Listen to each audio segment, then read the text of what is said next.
अथ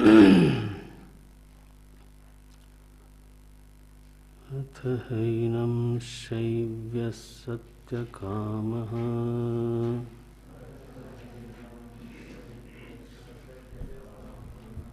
पप्रच्छ स यो ह वै तद्भगवन् मनुष्येषु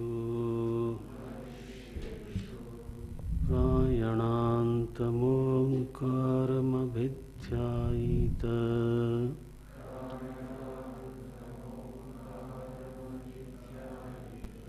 कथमं वावसतेन लोकं जयतीति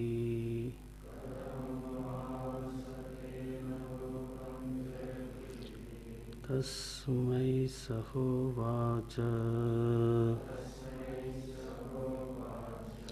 एतद्वै सत्यकाम परं च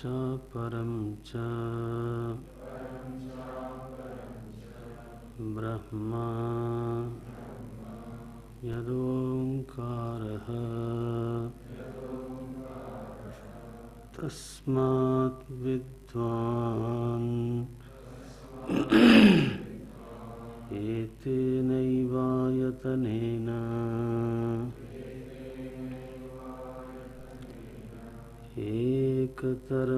एकतरमन्वेति स यदि एकमात्रमभिध्यायेत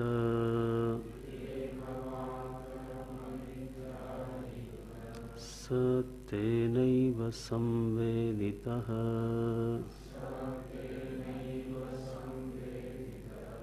तूर्णमेव जगत्याम् अभिसंपद्यते तं ऋचः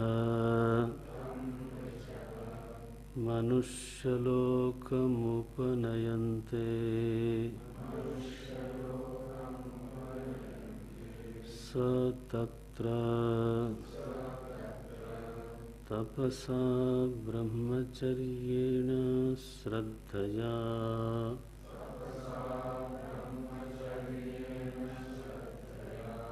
तपस्सा ब्रह्मचर्येण श्रद्धया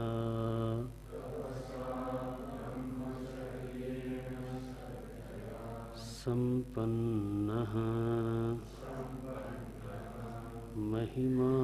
महिमानमनुभवति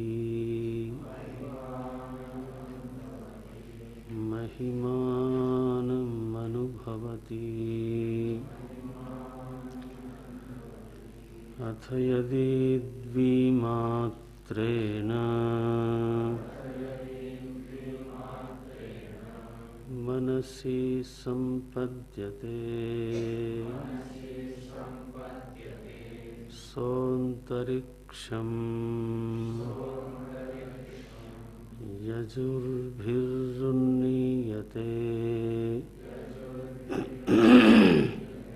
सोमलोकम् स सोमलोके विभूतिमनुभूय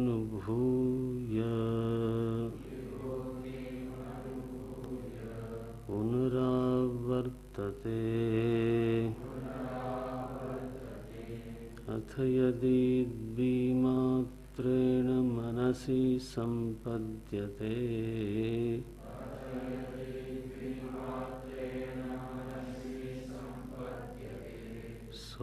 सोऽन्तरिक्षं यजुर्भिरुन्नीयते सोमलोकम्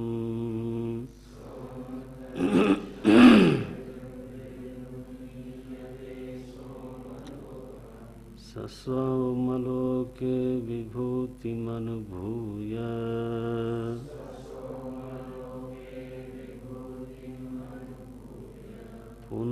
पुनरावर्तते अथ पुनर्यदि द्विमात्रा विभागज्ञः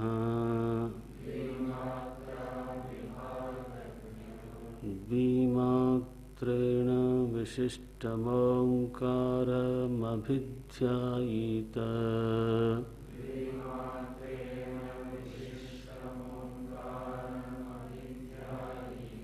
स्वप्नात्मके मनसि मननीये यजुर्मये सोमदैवत्ये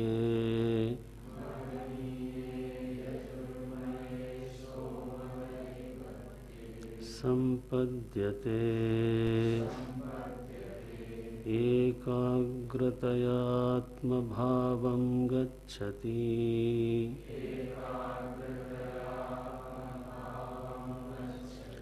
स एवं संपन्नः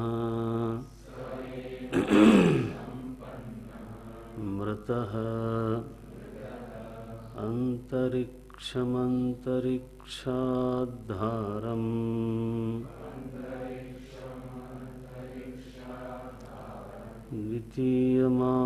द्वितीयमात्रारूपम्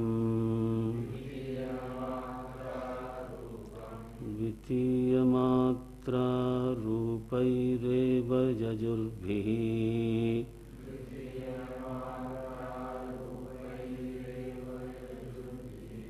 उन्नीयते सोमलोकम्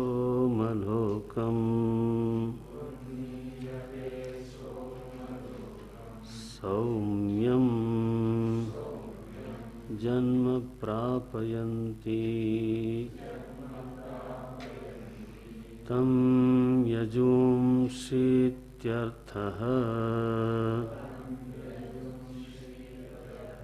स तत्र विभूतिमनुभूय सोमलोके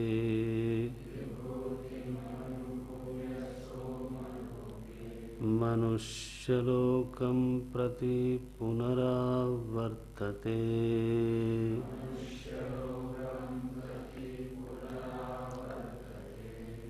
मनुष्यलोकं प्रति पुनरावर्तते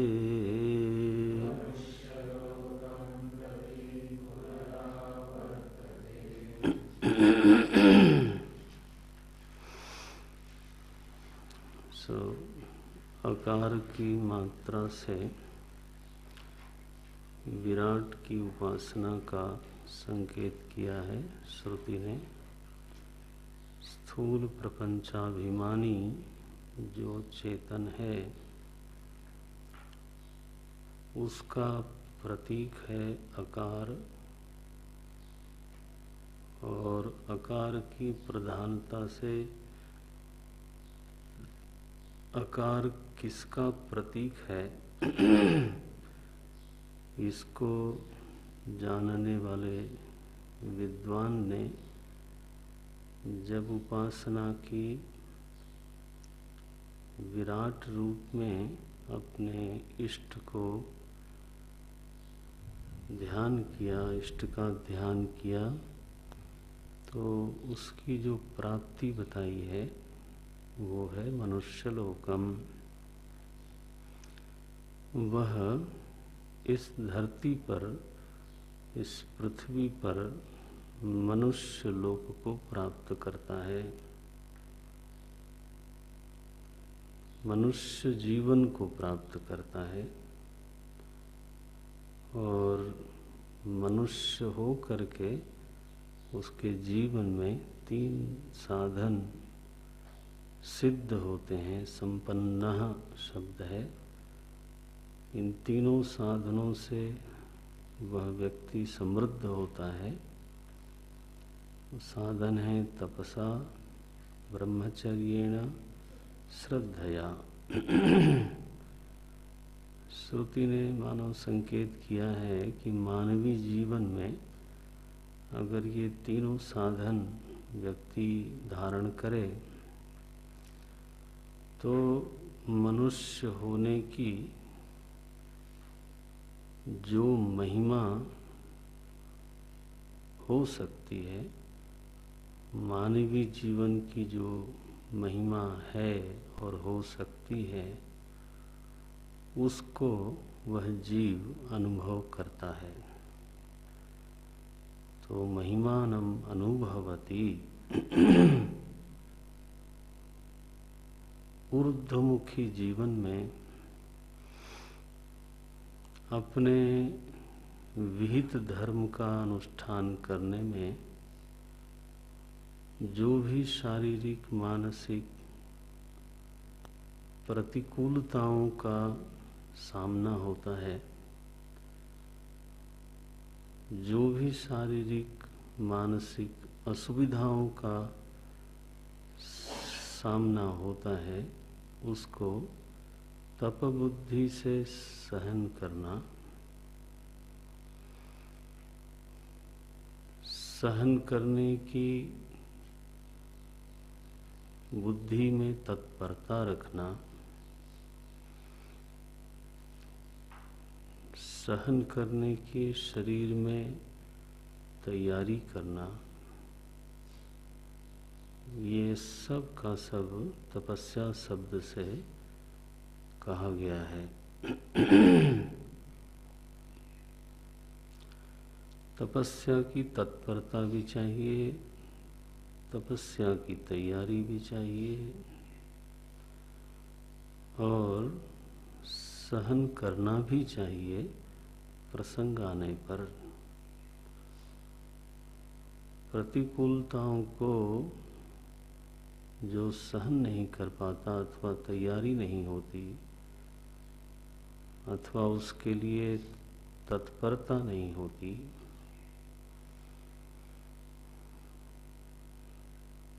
वह व्यक्ति अपने ही विहित का अनुष्ठान कभी नहीं कर पाता।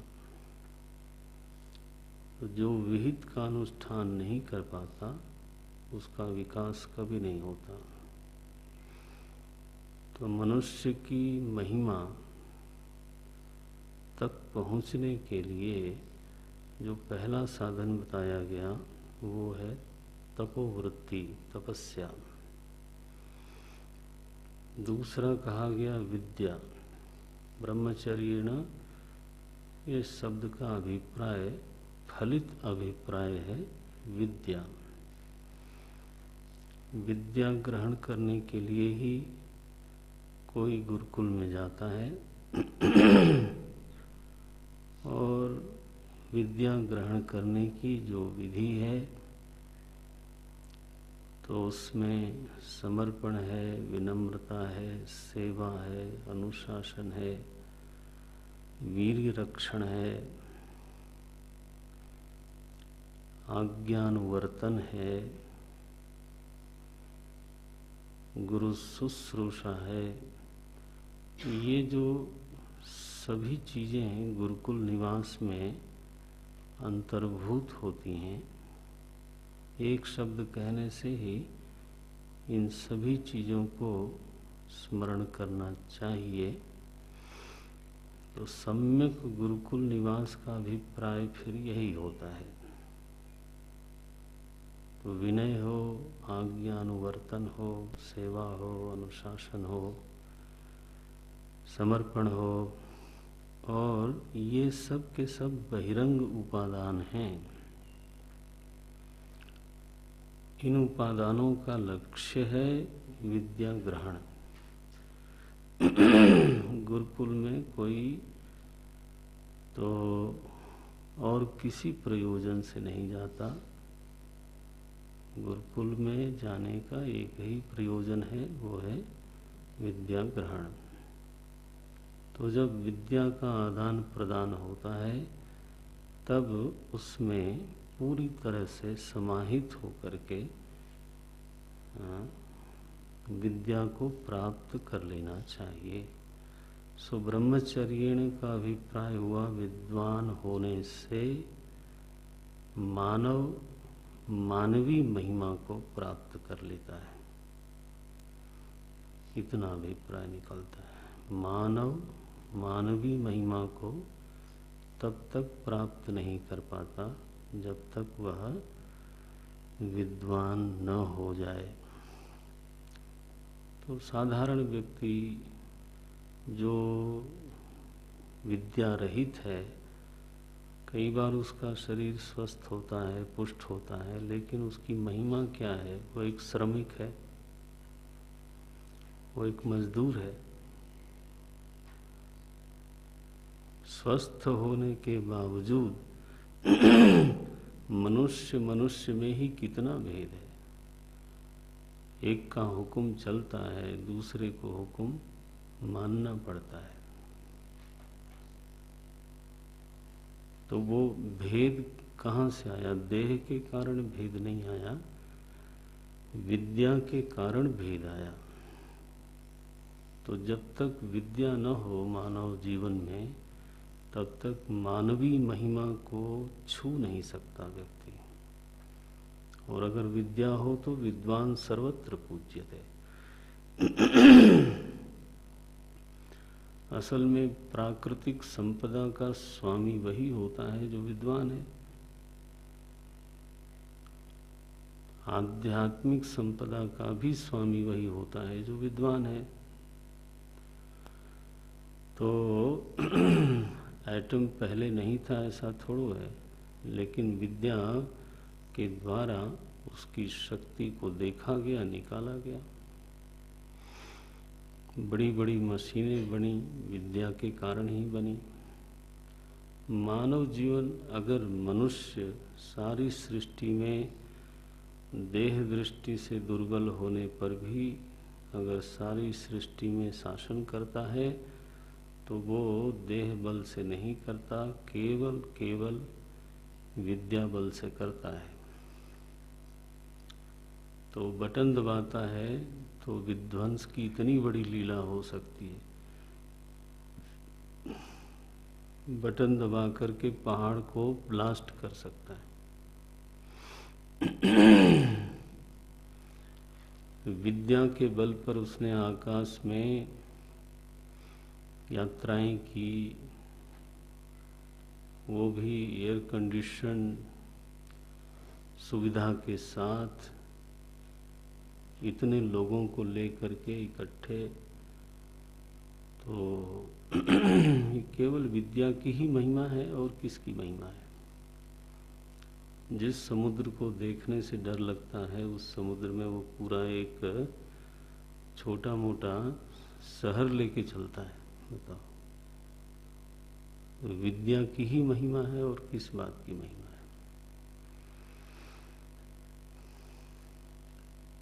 पानी में से ऊर्जा निकाल ली, लोहे में से ऊर्जा निकाल ली। आखिर प्राकृतिक संपदाओं में से इन चीजों को निकाल के लाने का और कोई साधन नहीं है सिवाय विद्या के। तो विद्या का अभिप्राय हर तरह की विद्या लेना चाहिए। ब्रह्मचर्येण तीसरा है श्रद्धया। श्रद्धा का अभिप्राय कल हम लोग देख रहे थे, जीवन में अधिकतम सकारात्मकता। परमात्मा है, परमात्मा सभी के ऊपर है, सभी लोग उसके संरक्षण में हैं, सभी लोगों में भलाई है, और कोई भी ऐसे अनाथ नहीं है, कोई भी पूरी तरह से बुरा नहीं है। और सृष्टि उन्हीं की है, इसलिए सृष्टि सुरक्षित है। हम तो इस सृष्टि में उन्हीं के कृपा से हैं, और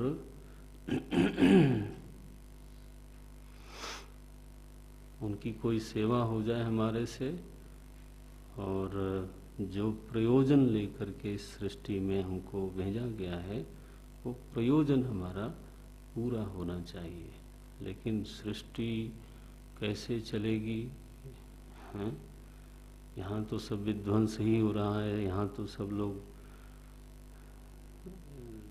बुरे ही हैं, अथवा इस तरह की जो वृत्ति है, शायद बंद हो गया। ठीक है। तो ये अनास्था के कारण इस तरह की वृत्तियां लोगों के मन में आती हैं। ये तो महाप्रलय भी हो तो वो भी परमात्मा के विधान के अनुसार होता है। तो सृष्टि में किसी भी प्रकार की घटना परमात्मा के विधान के बिना नहीं होता, और उसमें भी मंगल होता है। जिस घटना को हम बिल्कुल प्रतिकूल समझते हैं वह भी कालांतर में मंगलमय सिद्ध हो जाती है। सो जीवन में जो सकारात्मकता है, जीवन में जो मंगल दर्शन की सामर्थ्य है, उसको श्रद्धा बोलते हैं, सामान्य श्रद्धा बोलते हैं। श्रद्धा जब किसी व्यक्ति में होती है तो वह श्रद्धा विशेष है, और श्रद्धा जब एक मंगल दर्शन की सामर्थ्य के रूप में है तब वह श्रद्धा सामान्य है। ये समझते हो ना, सामान्य और विशेष। ऐसा श्रद्धालु सामने मंदिर आने पर प्रणाम करता है। पूछा जाए तो किस देवता की मूर्ति थी, बोले मुझे मालूम नहीं। एक प्रणाम किस लिए किया, बोले मंदिर था ना, तो कोई तो देवता होगा। तो ये श्रद्धा विशेष नहीं है, फिर क्या है? ये श्रद्धा सामान्य है। ये विशेष तब हो जाती है जब वो विशेष के साथ जुड़ जाती है। तो जीवन में श्रद्धा हो तो रस रहता है, जीवन में श्रद्धा हो तो हृदय विकसित होता है, हृदय खिला खिला रहता है, निराशा के आने का कोई अवसर ही नहीं है। जब मंगल देखने की सामर्थ्य हो, महाप्रलय में भी मंगल है, ऐसी सामर्थ्य से कोई अनुग्रहित हो जाए, देखो तब ऐसा जो अनुग्रहित व्यक्ति है उसके जीवन के रस को सुखाने वाला तत्व कौन होगा? कोई नहीं हो सकता। तो ये सामर्थ्य धीरे धीरे किसी में होती है। जिसमें होती है महिमानम अनुभवती, वो मानवीय जीवन की महिमा का अनुभव करता है। कहते हैं महात्मा नदी में जा रहे थे नाव से, तो तूफान आया तो वो पानी नदी का ले करके नाव में डालने लगे। लोगों ने कहा वैसे ही डूब रही है, तुम ऐसा क्यों कर रहे हो साधु? वो बोलता है भगवान की मदद कर रहा हूँ। तो भगवान अगर डुबाना चाहते हैं तो मैं वही काम करता हूँ। फिर शांत हो गया तूफान तो पानी निकालने लगा। बोले ये क्या? हम बोले अब नहीं डुबाना चाहते तो फिर हम उसमें मदद कर रहे हैं। माने हमारा कोई एजेंडा नहीं है। हम ये नहीं बोलते कि डूब जाए या रह जाए, ये क्या मतलब होता है? भगवान की इच्छा क्या है वो देखना है। तो मंगल स्वरूप तो सच में परमात्मा है, वो हर जगह अगर दिखने लगे तो मंगल दर्शन तो हो ही जाएगा। वो हर जगह इसलिए दिख रहा है क्योंकि चराचर रूप में आकार का आलंबन लेकर के ध्यान तो उसी का किया ना। यही तो रहस्य आया ना, ध्यान उसी का किया। जब ध्यान उसी का किया तो परम मंगल स्वरूप हर चीज में होना ही चाहिए, हर घटना में होनी ही चाहिए। तो ये तो संकेत है, लेकिन जो इसको जी लेता है, जो सचमुच में इन पंक्तियों को जीवन में उतार लेता है, वो तो कोई तुलसी, कोई कबीर, कोई सूर, कोई ऐसे लोग हो जाते हैं। बने तो रघुबर ते बने, बिगड़े तो भरपूर, ये भी कह दिया। ये नहीं कि बने ही बने, ना ना ना ना ना, बिगड़े तो भरपूर। बोले बिगड़े तो खूब बिगड़ जाए, फिर क्या फर्क पड़ता है। हमारी तो सशर्त भक्ति है ना, प्रभु ऐसा न होने पावे। और भगवान की करुणा ये है कि वो हमारे इच्छानुवर्ती होकर के चलते हैं। होना ये चाहिए कि हम उनके इच्छानुवर्ती हों, लेकिन इस भूमि तक पहुंचाने के लिए प्रभु पहले हमारी इच्छा को रखते हैं। फिर जब धीरे धीरे उसको समझ में आता है कि ये तो गलती हो रही थी, तब फिर वो समर्पित होता है। और फिर वो शर्तें नहीं है उसके साथ कि ऐसा होना चाहिए, ऐसा ही होवे, ऐसा ही होवे। महिमानम अनुभवती, मानवी महिमा को सच में हम लोग जानते भी नहीं है। मानवी महिमा अगर एक आर्टिकल लिखा जाए तो मुझे मालूम नहीं कि हम कितना लिख पाएंगे इस विषय में। हमारी क्या अवधारणा है मानवी महिमा को लेकर के, टटोलो। हो सकता है कभी ध्यान ही न दिया हो कि ऐसा भी कोई शीर्षक बन सकता है, मानव महिमा। तो हम जानते तक नहीं हैं कि मनुष्य की महिमा क्या है। आखिर मनुष्य ही देखा जाए तो, अगर अवतार को न समझा जाए तो, पतंजलि महर्षि मनुष्य ही थे, व्यास जी मनुष्य ही थे, भगवान शंकराचार्य मनुष्य ही थे, तुलसी मनुष्य ही थे, तुकाराम मनुष्य ही थे, ज्ञानदेव मनुष्य ही थे, त्यागराज मनुष्य ही थे। माने तो अब हम भी मनुष्य हैं और वो लोग भी मनुष्य हैं। तो चित्त वैभव जो उनका प्रकट हो गया, चित्त तो हमारे पास भी है, लेकिन हमारे चित्त में वो वैभव ही नहीं है। वैभव नहीं है ये कहना गलत है। चित्त में जो वैभव है वो प्रकट नहीं हो रहा है, क्योंकि उसकी साधना हमारे पास नहीं है। तब तुलसी बिनु नाम थे, अब राम नाम है साथ। गोस्वामी जी ने लिखा, एक समय था जब मैं 4 चने के लिए चटकता था, ये शब्द लिखते हैं। मंदिर पर लोग गुड़ चना चढ़ा जाते थे हनुमान जी के, तो वो बानरों से झगड़ा करते थे। बानर भी आ जाते थे और ये भी वहीं रहते थे बेचारे, तो वही भोजन था उनका। वो बोलते हैं, अब नरपति पूजत पांव, अब जो है महाराजा लोग पांव पूजते हैं। भेद क्या हुआ? तब तुलसी बिनु नाम थे, अब राम नाम है साथ। साधना नहीं है, चित्त वैभव प्रकट नहीं होता। साधना हो तो क्या नहीं हो सकता।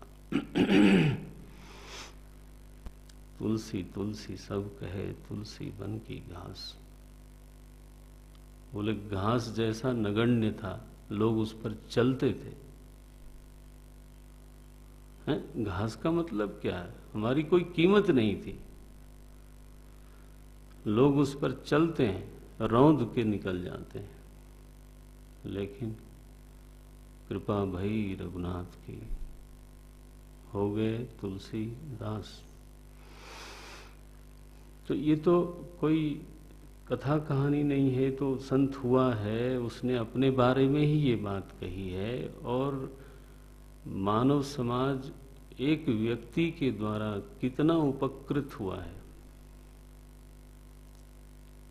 अपना भला तो जो किया सो किया उन्होंने, कितना बड़ा उपकार हुआ समाज, आज तक हो रहा है। तो महिमानम अनुभवती, और साधन बिल्कुल सीधे और सुस्पष्ट है। तपसा ब्रह्मचर्येण श्रद्धया, बस कोई बहुत ज्यादा लंबी लिस्ट नहीं बताई श्रुति ने। ये भी बड़ा रोचक है कि कोई बड़ी लिस्ट नहीं है, एक पूरा 4 पेज का लिख दिया जाए कि ये भी चाहिए, ये भी चाहिए, ये भी चाहिए। नो नो नो नो, तपोवृत्ति चाहिए, ब्रह्मचर्य चाहिए, श्रद्धा चाहिए, बस।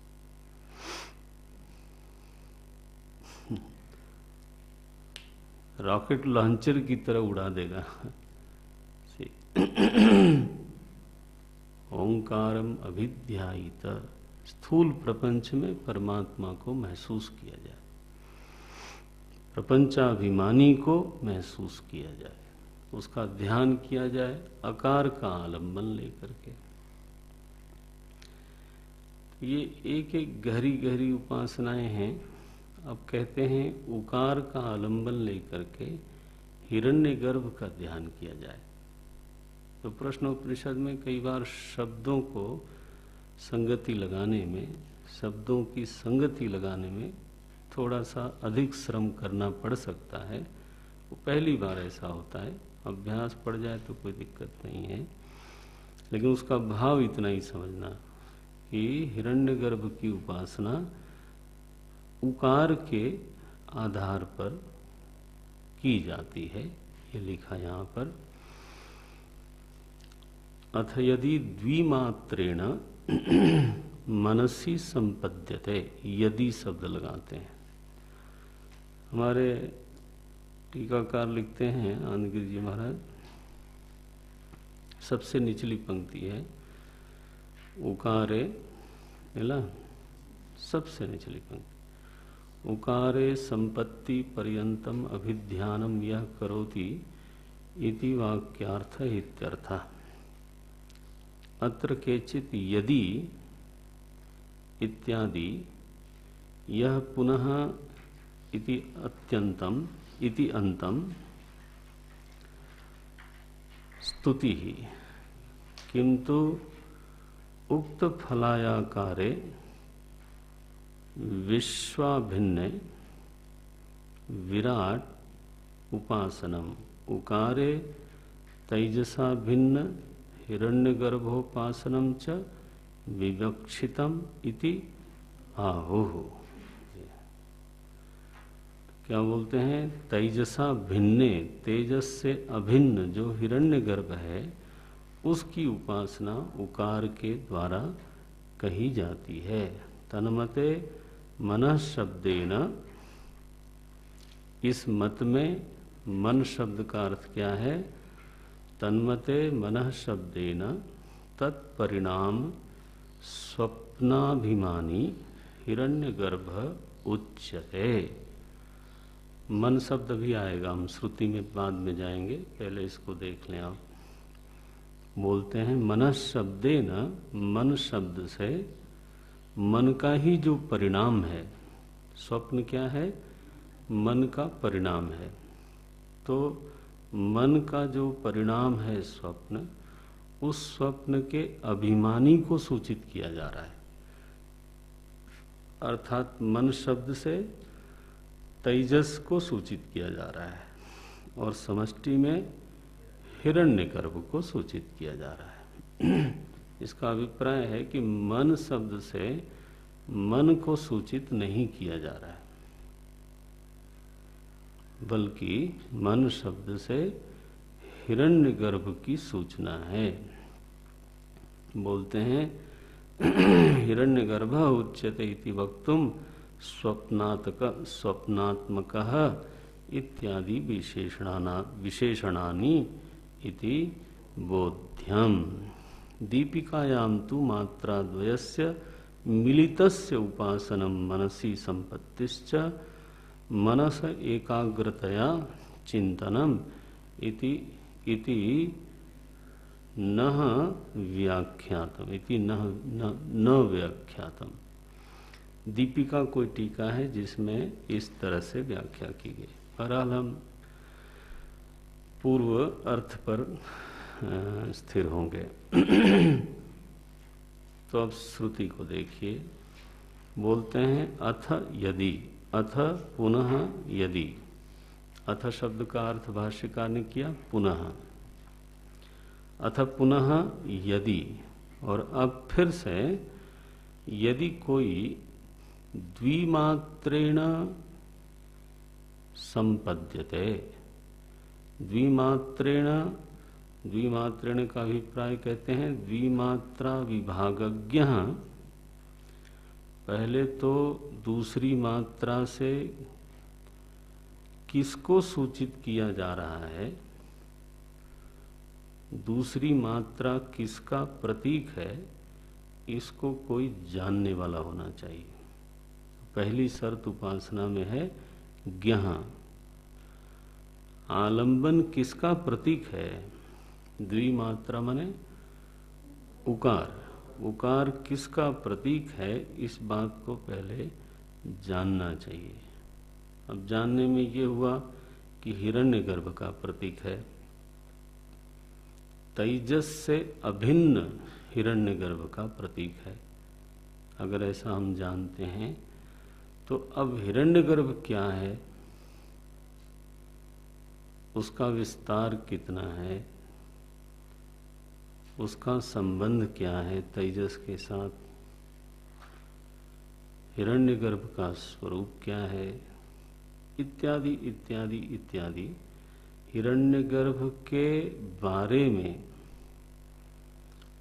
जितनी अच्छी जानकारी हो वो श्रवण से ही होगी, मनन से होगी, चिंतन से होगी।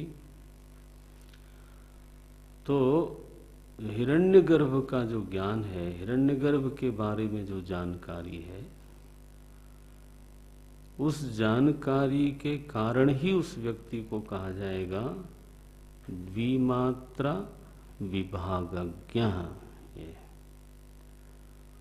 अगर तो कोई हिरण्यगर्भ का केवल नाम सुना हुआ हो तो उसको हम विभागज्ञ नहीं बोल सकते, क्योंकि जिसका ध्यान करना है हमको, अगर उसका ज्ञान नहीं है तो ध्यान किसका करेंगे। अगर वो शब्दानुपाती अर्थ शून्य हो, विकल्प वृत्ति उठेगी, कोई शब्द कहने से अर्थ का बोध होगा ही नहीं।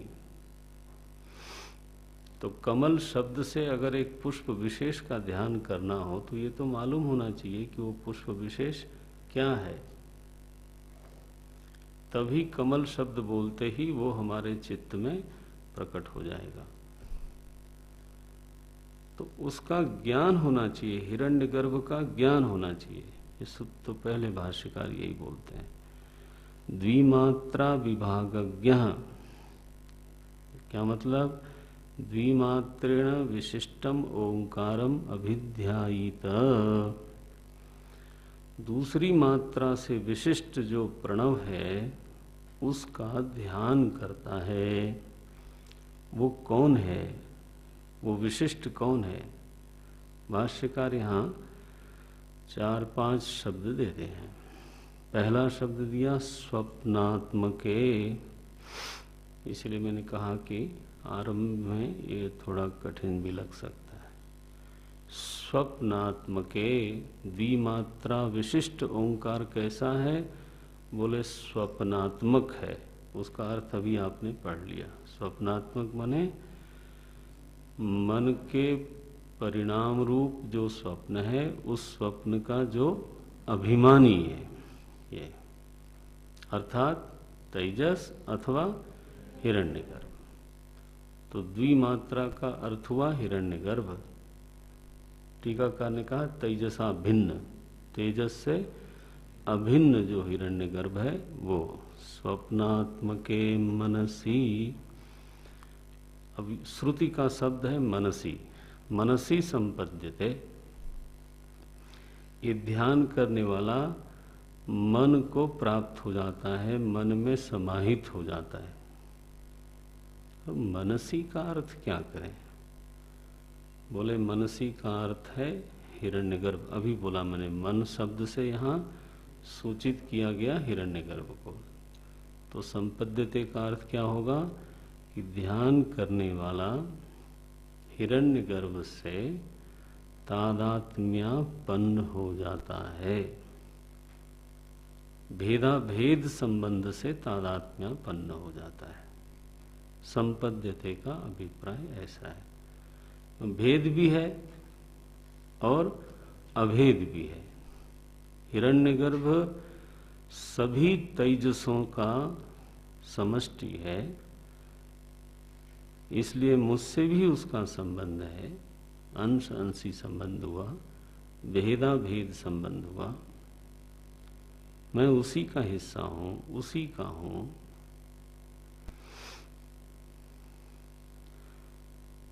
लेकिन वही हूं ऐसा नहीं है। यह भी एक संबंध है ना। मैं उसी का हिस्सा हूं, उसी का अंश हूं, उसी का हूं, लेकिन मैं वही हूं ऐसी एकात्मकता नहीं है। इसको बोलते हैं भेदा भेद संबंध। इसमें क्या अभिप्राय बना कि मेरा अपना स्वतंत्र अस्तित्व नहीं है, उसका हिस्सा हूं का अभिप्राय हुआ कि मैं उसके बिना नहीं हूं, उसी का हूं, उसी से हूं। और उसका स्वतंत्र अस्तित्व है। मेरे बिना उसका चल जाएगा, लेकिन उसके बिना मेरा नहीं चलेगा। ये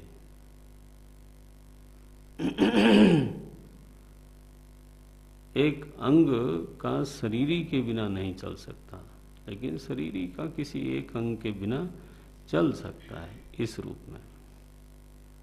तो यह ध्यान है। संपद्यते, मनसी संपद्यते, स्वप्नात्मके मनसी। अब ये कैसा है? बोले यह प्रभु तो मननीय है। मननीय, मनसी का अभिप्राय किया मननीय, भजनीय इत्यर्थ, चिंतनीय इत्यर्थ। माने वहां पर हमारा मन जाना चाहिए, मन उसी में लगना चाहिए। मननीय का अभिप्राय क्या हुआ? जो हमारे लिए मननीय होता है उसमें हमें हमारा मन लगाना पड़ता है। तो अगर हिरण्यगर्भ हमारा मननीय है तो मैं अपने मन का संयोग करूंगा। किससे? हिरण्यगर्भ से। हिरण्यगर्भ कह लीजिए, भगवान कह लीजिए। तस्मात् केनापि पायेन मनः कृष्णे निवेशयेत्। देखो, अब पुराण की भाषा बोलेंगे तो थोड़ा हृदयग्राही हो जाएगा।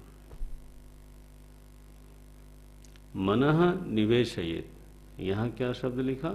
मननीय, एक ही बात है। यजुर्मये, तो वेद के दृष्टि से जो उकार है वो यजुर्वेद का प्रतीक है, और जो अकार है वो ऋग्वेद का प्रतीक है। ये माने अकार से वेद के संदर्भ में ऋग्वेद सूचित किया जाता है, और उकार वेद के संदर्भ में यजुर्वेद को सूचित करता है, और मकार सामवेद को सूचित करता है। तो बोलते हैं यजुर्मये। देखो, सबको समेट के बोल रहे हैं। स्वप्नात्मके मनसी माने मननीय, यजुर्मय। और देवता के संदर्भ में उकार, देवता, देवता के संदर्भ में उकार चंद्रमा का प्रतीक है। इसलिए बोलते हैं सोम दैवत्ये। बोले महाराज ये मन जो है ये देवता के संदर्भ में चंद्रमा का प्रतीक कैसे बना? तो बोलते हैं मनसो चंद्रमा मनसो जाता है, चंद्रमा मनसो जाता है। यह जो श्रुति है वो मन का चंद्रमा के साथ संबंध दिखाती है, इसलिए ये अभिप्राय लेना चाहिए। सोम दैवत्ये ये बना। तो बोलते हैं यजुर्मय सोमदैवत्ये, ये तीसरे नंबर की टिप्पणी में टिप्पणीकार ने लिखा चंद्रमा मनसो जातः इति संबंधात सोमलक्षणम आह। ये थोड़ा आप अपने भी पढ़िएगा तो ज़्यादा खुल जाए, माने पंक्ति लग जाएगी, संगति लग जाएगी।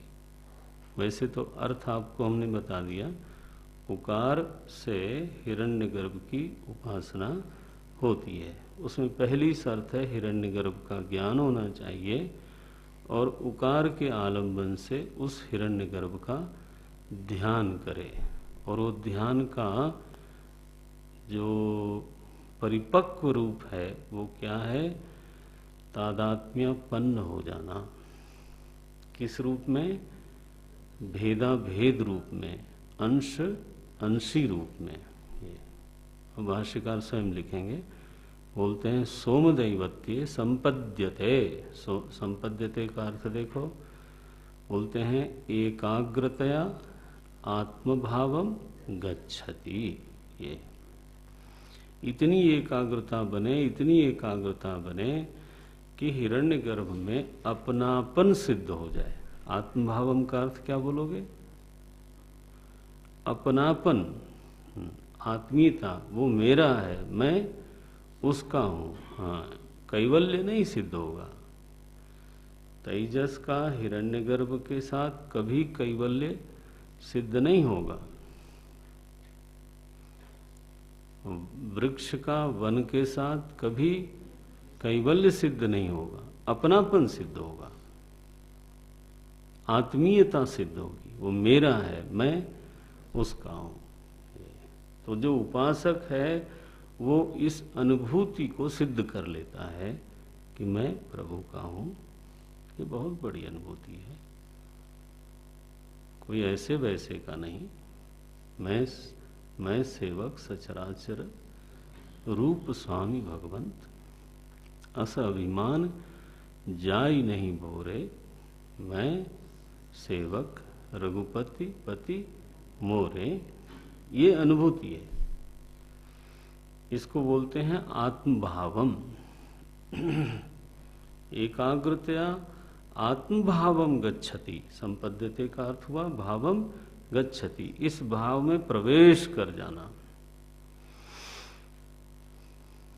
तो ध्यान के समय तो प्रवेश हुआ सो हुआ ही, फिर जागृत अवस्था में भी निरंतर हो गया जीवन में यह अनुभव कि तो तस्याहम, मैं उसका हूं। और कभी प्रभु को प्रत्यक्षवत अनुभव जब करता है तो तवाहम, पहले तस्याहम फिर तवाहम, मैं आपका हूं, तुम्हारा हूं। तुम्हारा शब्द कहने से क्या मतलब हुआ कि वह प्रत्यक्ष है, तस्य माने परोक्ष है। बट केना भी प्रकारेण इतनी बात तो सिद्ध होनी चाहिए कि आत्मभावम गच्छति। सह एवं संपन्नः, जब इस भाव से समृद्ध हो जाता है कोई साधक, उपासना के इस परिपाक को प्राप्त कर लेता है, सह एवं संपन्नः, फिर मृतः, फिर उपासना करते करते शरीर जीर्ण हो गया और प्रारब्ध पूरा होने से मर गया। तो उसकी गति क्या होगी? कतमम भावलोकम जयतीति, प्रश्न तो यही था। तो बोलते हैं कौन सा लोक प्राप्त होगा? बोलते हैं सह अंतरिक्षम, श्रुति देखना, सह अंतरिक्षम यजुर्भिः उन्नीयते सोमलोकम। वह जो साधक है वो अंतरिक्ष के आधार में जो चंद्रलोक है उसको प्राप्त करता है। और उसको ले जाने वाली ऋचाएं कौन सी हैं? बोले यजुर्वेद की हैं। ये बोलते हैं स एवं संपन्नः मृतः अंतरिक्षम अंतरिक्षाधारम द्वितीय मात्रा रूपम द्वितीय मात्रा रूपैः एव यजुर्भिः। यजु भी क्या है? द्वितीय मात्रा रूप है, माने द्वितीय मात्रा का, द्वितीय मात्रा यजुर्वेद का प्रतीक है। द्वितीय मात्रा रूपैः एव यजुर्भिः उन्नीयते सोमलोकम। ये सोमलोक अंतरिक्ष का आधार है। अंतरिक्षाधारम द्वितीय मात्रा रूपम सोमलोकम उन्नीयते सौम्यम सौम्यम जन्म प्रापयति तम यजुंसी इत्यर्थः। ये जो यजुर्वेद है वो उसको सोमलोक में ले जा करके उसको जन्म देती है। पता चला कि उस लोक विशेष में उसकी गति हो गई, माने चंद्रलोक की प्राप्ति हुई। दूसरी भाषा में कहें तो पितृलोक की प्राप्ति हुई। वहां से सतत्र विभूतिम अनुभूय, वो वहां पर विभूति का अनुभव करके सोमलोके मनुष्य लोकम प्रति पुनरावर्तते, फिर मनुष्य लोक में वापस आता है। क्योंकि सोमलोक पुनरावर्ती लोक माना गया है, चंद्रलोक पुनरावर्ती लोक माना गया है। ये मनुष्य लोकम प्रति पुनरावर्तते। इस प्रकार से अकार की उपासना और उकार की उपासना का स्वरूप बताया। अकार भी आलंबन है और उकार भी आलंबन है। अब मकार की उपासना, वो कहते हैं मकार की उपासना से तो सूर्य लोक की प्राप्ति होती है, और वह लोक ऐसा है जहां से पुनरावर्तन नहीं होता है। तो यहाँ सूर्य लोक शब्द से आप समझ पाओगे ब्रह्मलोक कहा गया है। यह पुनः एतम त्रिमात्रेण ओम इति एतेन एव अक्षरेण परम पुरुषम अभिध्यायित। अब इसका अनुवाद मात्र मैं कर रहा हूँ, आके फिर भाष्य देखेंगे। बोलते हैं फिर यह पुनः जो दूसरा साधक है, एतम परम पुरुषम, इस परम पुरुष को त्रिमात्रेण तीसरी मात्रा से ध्यान करता है, तीसरी मात्रा का आलंबन लेकर के ध्यान करता है। स तेजसी सूर्य संपन्न, वह तेजस रूप सूर्य में संपन्न होता है, माने सूर्य लोक को प्राप्त करता है। इस लोक की प्राप्ति में स्थिति क्या बनी? बोले यथा पादोदरः त्वचा विनिर्मुच्यते, जैसे सांप जीर्ण शीर्ण मैली त्वचा को, केंचुल को, है ना, छोड़ देता है, वैसे ही यह उपासक अपनी सारी मलिनताओं को इस उपासना के बल पे छोड़ देता है। यथा पादोदरः त्वचा विनिर्मुच्यते एवं हवै, ठीक इसी तरह से सपापमना विनिर्मुक्तः, यह जो साधक है अपनी हर तरह की मलिनता से विनिर्मुक्त हो करके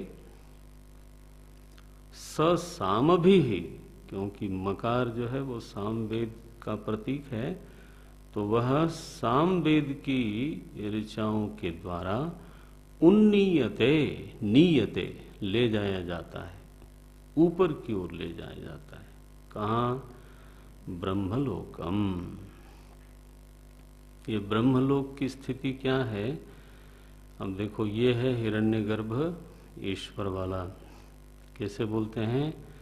स एतस्मात्, ये बहुत सुंदर शब्द श्रुति में आया, स एतस्मात् जीव घनात्। ये कैसा है? जीव घन है। जीव घन है का अभिप्राय है सारे जीवों से संलग्न होने के नाते, सारे जीवों का जीवन होने के नाते, सारे जीवों का अंतर्यामी होने के नाते हिरण्यगर्भ को जीव घन बोलते हैं। जैसे आनंद घन होता है, वैसे ही जीव घन बोलते हैं। स एतस्मात् जीव घनात् परात् परम पुरीशयम पुरुषम ईक्षते। तो फिर वो इसी उपासना से साधक उस जीव घन को देखता है, परम पुरुष को देखता है। इसके दो अर्थ की भाष्यकार ने, एक तो हिरण्यगर्भ को ही परम पुरुष कहा गया, और फिर बोलते हैं कि प्रणव के द्वारा चूंकि परब्रह्म को भी प्राप्त किया जा सकता है, इसलिए अंतिम पंक्ति परब्रह्म विषयक है। परात् परम पुरीशयम पुरुषम ईक्षते तद एतौ श्लोकौ भवतः। इस संदर्भ में फिर आगे दो श्लोक बोलते हैं। आगे लौटने पर उसको देखते हैं। ओम नारायण।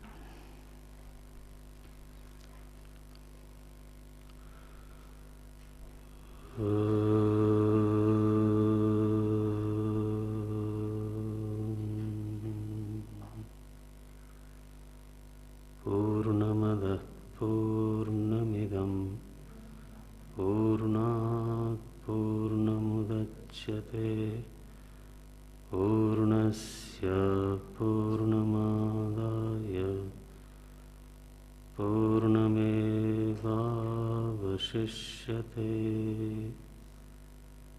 ॐ शान्तिः शान्तिः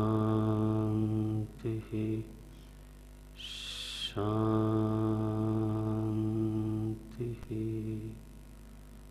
हरिः ॐ श्रीगुरुभ्यो नमः।